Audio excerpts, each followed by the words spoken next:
Le 24 février 2018, nous tenions une conférence de presse pour réagir à la campagne de dénigrement menée par le rectorat à l'endroit des enseignants-chercheurs de l'UOB et de l'organisation syndicale SNEC-FRAPP.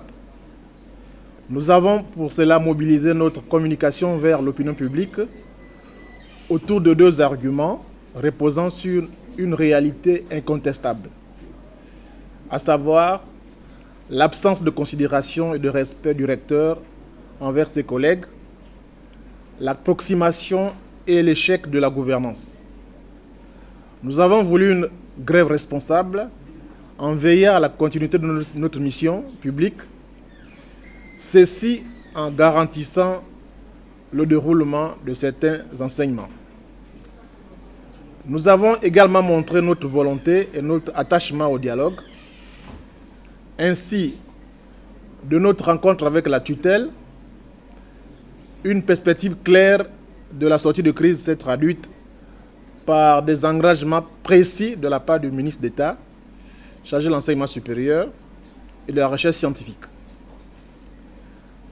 Je vais vous décliner ces trois engagements. L'établissement des termes de référence du nouveau mode de désignation des responsables d'établissements d'enseignement supérieur d'ici fin mars.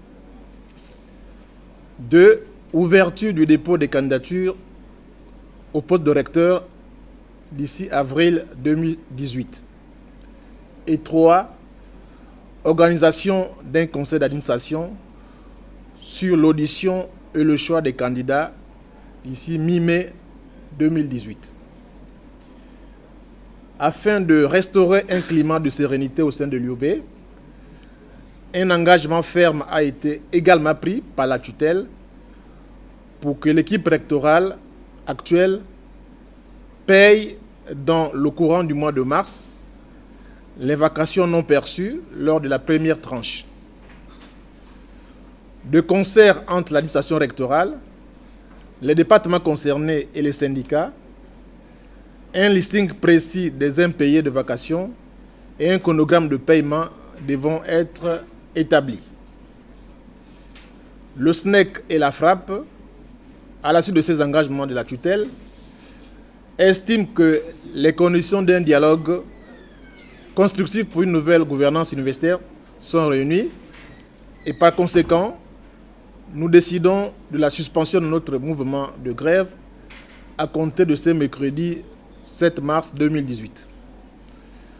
Nous tenons ainsi à réaffirmer notre souci de voir l'université Omar Bongo entrer dans une gouvernance transparente, démocratique et qui ouvre des perspectives à l'excellence et à la compétitivité internationale.